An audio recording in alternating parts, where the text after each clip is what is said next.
Hi guys, thanks for stopping by. I'm just going to pop in to do a quick video today. I wanted to discuss something that I get asked quite a lot, and this was a question that I asked myself quite a lot in eating disorder recovery. So the question is, should you be eating whole foods or processed foods in recovery? And this is quite the hot topic and quite the debate, honestly. A lot of people say if you're in eating disorder recovery, you need to go all for the donuts and the Twinkies and the ice cream and all of that, and others are saying no, you have to follow a whole foods diet. And like everything I sort of talk about, I preach balance and I preach stop going to these extremes because that's what eating disorders love to do. So here's sort of my thing. Do you have to eat processed foods in recovery? Wow, okay. So we have to take into picture that eating disorder recovery is not just about the physical recovery, it's also about the mental recovery. So we need to nutritionally rehabilitate our body. We also need to mentally rewire our mind. So for many of us, especially if you are dealing with orthorexia, there's a lot of mental stuff that you need to rewire regarding the health, nutrition status of food and what is good and bad and all of that.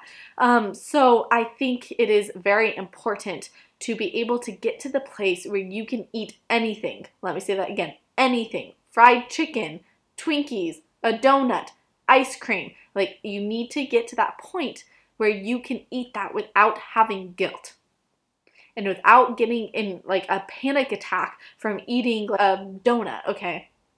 That's not healthy. It's not healthy to be so fearful about something. So we need to mentally rewire our obsession with eating a certain caloric amount or eating processed or quote unquote bad foods. We got to get over that. And how we get over that is by doing it. So I think processed foods definitely play an essential part, an essential role in eating disorder recovery. I had to eat the chocolate croissant. I had to make myself eat the ice cream, to eat the dessert. I had to make myself eat the fried food and the french fries and the hamburger and the milkshake. Like, that was a huge part of me releasing this obsession with healthy food. It's a huge part, learning to let go and to allow myself to be open to any and all food that my body craves. That is essential, hands down. Now, here is where I think I differ a little bit with some people, because it really bugs me when sort of all nutritional logic sort of goes out the window in eating disorder recovery. A lot of people are like, you just got to eat Twinkies and Cocoa Puffs and Cheerios and blah, blah, blah, blah, blah, blah, blah, blah, blah. And while I understand what they're saying, I don't think that's smart. I really don't, because here's the thing. Your body needs to, yes, mentally rewire, but what's the other part of it, guys? Nutritionally rehabilitate. And I'm sorry, eating only donuts and Cheerios all day is not going to help your body nutritionally rehabilitate and get everything back in line and balanced. Like, your body needs nutrition, and processed foods, they contain a lot of calories, which again can help you in especially like the weight gain process, but they are void of nutrition. And we gotta get nutrition in you. So I really preach a balance with my clients. It's not about all eating processed foods. I really preach the importance of eating whole foods. It's really, really important, not in an obsessive manner, okay? Because that's why we work on, okay, let's allow the processed foods, all that. But I really have them start adding in chicken liver. Amazing, so nutrient dense, okay? Egg yolks, raw milk, meat, sardines, we add in ghee and just so many good foods that are filled with nutrition. They're calorically dense, they're filled with nutrition. They're gonna help your body get back to balance. I think it is very unwise to go, I'm never gonna eat a vegetable and I'm never gonna eat a fruit again. Very unwise. The idea is not to, and this is what really bothers me, there's a lot of people in eating disorder recovery, is that they say, oh, you're at such an extreme, like you've been eating all vegetables and fruit for many years, so, you know, what you should be doing is eating all processed, refined food. It's like, gosh, Can we get out of the extremes, people? Like, stop going from one extreme to the next. Just freaking find the balance. And that's where eating disorder recovery is all about. It's finding the balance. Like, okay, exercise is not bad. Okay, it's not bad. It's the over-exercising, not eating enough, not fueling yourself properly, exercising, doing HIIT workouts 7 times a week, never giving yourself a break, exercising twice a day. Like, that is what's bad.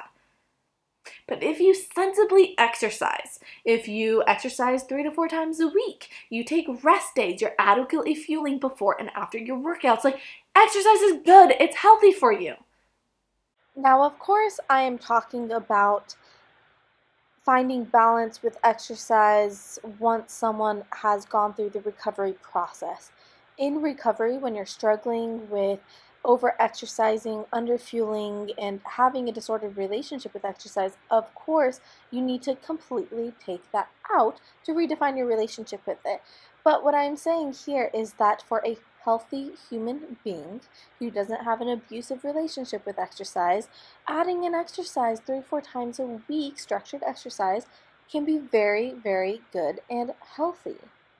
But I do want to make it known that if you are exercising when you are in energy deficiency, you are actually doing more harm to your body than you are doing good.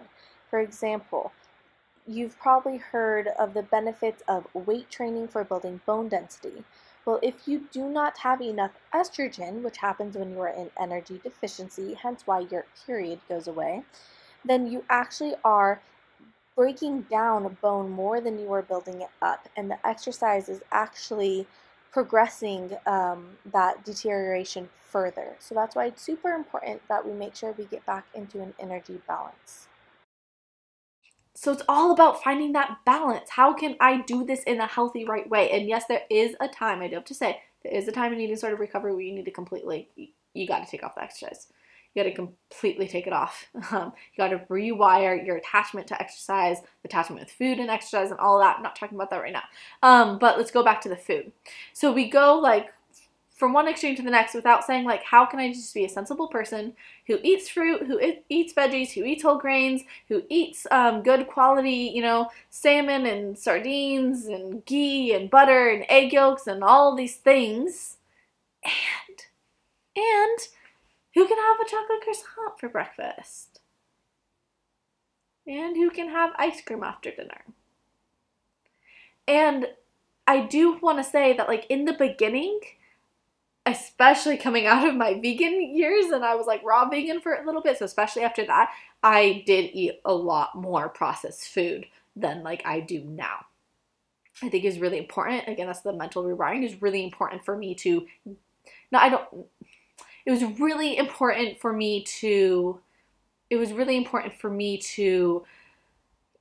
eat those foods and to stop abusing fruits and vegetables by eating them a lot. And I definitely lowered my vegetable and fruit intake, never took them out. Obviously, I still, had, some broccoli and asparagus and blueberries and things like that, but I did eat more processed foods to help me mentally rewire. But during that time, I wasn't just eating the processed foods. Like I said, I was eating the nutrient-dense foods to help build back my body. And honestly, I think that's why I got my period back so fast. It took me a month, just a little tiny bit over a month to get my period back after going all in. And I honestly think it's because I would drink a tall glass of, I'd heat it up, so good, every single night. I'd do raw milk, so raw organic milk. I'd heat it up a little bit, put some raw honey in there. I would put some turmeric, some ginger, and cinnamon, and a spoonful of ghee. So I got really good fats, I got the milk in there, everything, and I would drink that every single night before going to bed. Wow, that's nutrient dense. Wow, that helped me get my period back, okay? I doubt that would have happened as much if I was just eating candy all night. No, I wanted to obviously take care of my body. Taking care of my body meant, yes, eating some ice cream, but yes, also eating bone marrow and lamb chops and vegetables and whole grains and all of that stuff. So it's a complicated thing and it's so individual because that's how eating disorder recovery is. But I want the purpose of this video to just be that I need to talk better. I just want the purpose of this video to tell you guys just the importance of eating whole foods. Really important in the eating disorder recovery. I cannot say that more and more and more. If you look at like Dr. Weston A. Price, when he went around to all these Aboriginal communities that were really healthy and they didn't have like cavities and low rates of cancer and heart disease and all that stuff, and he wrote a lot about their fertility, and he said that when a woman was ready to have babies, they would put her on a fertility diet. What did that fertility diet entail? It did not entail donuts, okay? The fertility diet entailed lots of eggs, lots of butter, lots of cream, lots of duck fat, lots of fatty meats. Like that is what the fertility diet, that's what it entailed. So we can learn from that, okay? We can learn from all these ancestral foods that are really healthy and nutrient dense for us. I'm rambling on here, and I wanted this to be quick, and I'll speak more about this topic later, but I just want you to know that it's not like either you're doing an all whole foods recovery, you're doing an all processed foods recovery. Like, why can't we just find the balance? Let's incorporate some processed foods into our life so that we can mentally rewire, but let's also incorporate a lot of whole foods into our life, or into our diet, so that we can nutritionally rehabilitate and nourish our bodies. I think it's fine to want to nourish your body. We just need to learn how to be not obsessive about it and learn that that piece of chocolate ain't gonna kill you. And so yeah, if you have any more questions, just write them in the comments. I'll answer your comments. This is my thoughts. This is what I've seen work for me in my recovery. I am not a doctor. I am not telling you what to do in your recovery. I'm literally just sharing my experience, my thoughts on this. And yeah, so hopefully that helps if you're in question here. Oh, my foot's asleep. Ah! Every single video that I film, this happens. Oh, it hurts so bad. It really hurts. Oh, why is that awful?